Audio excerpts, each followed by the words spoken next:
Voilà, c'était la fête vendredi dernier, vous le savez, au Parc des Princes. Les entrées étaient gratuites, il y avait environ 35 000 spectateurs. En plus, il faisait assez bon, pas de pluie, contrairement à ce qui se passe en ce moment pendant le week-end. Et pour tout arranger, dès la 3e minute, à la suite de ce corner de Fuzic, j'ai vu un premier but marqué par Jacques. Donc l'incident est clos. Même un deuxième but peut-être sur cette action, mais non, Rocheteau échoue sur ce pénalty. On l'avait un petit peu forcé à le tirer, d'ailleurs, après le pénalty de Bordeaux.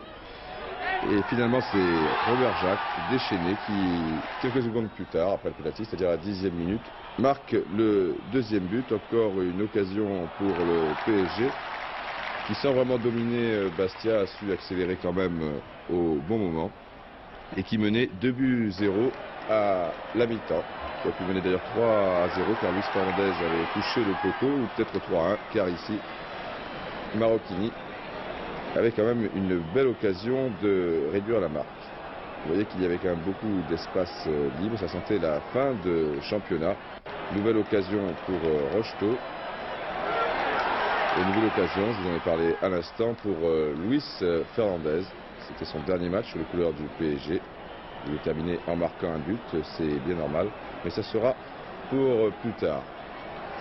Mais Bastia va relancer un petit peu la rencontre, encore que l'on sait à cet instant de la partie que Nantes ne mène qu'un but à 0 à la mi-temps. Et voilà, un centre de Servetti, une reprise de Testa, déviée légèrement par le genou, le tibia de Pilorget.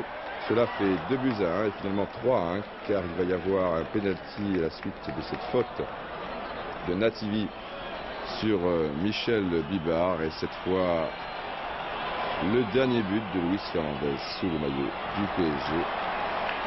3-1. Donc, plus ça tombe bien du côté du COP, c'est là où il y a beaucoup de supporters du PSG, les boys, comme on dit.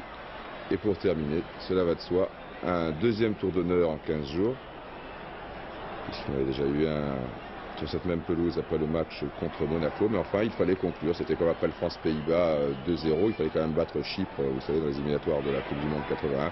Là c'était un petit peu la même chose, et le feu d'artifice. Et puis après, on descendra les Champs-Élysées et tout. Bon, c'est normal, il fallait que la nuit soit longue. Elle l'a été.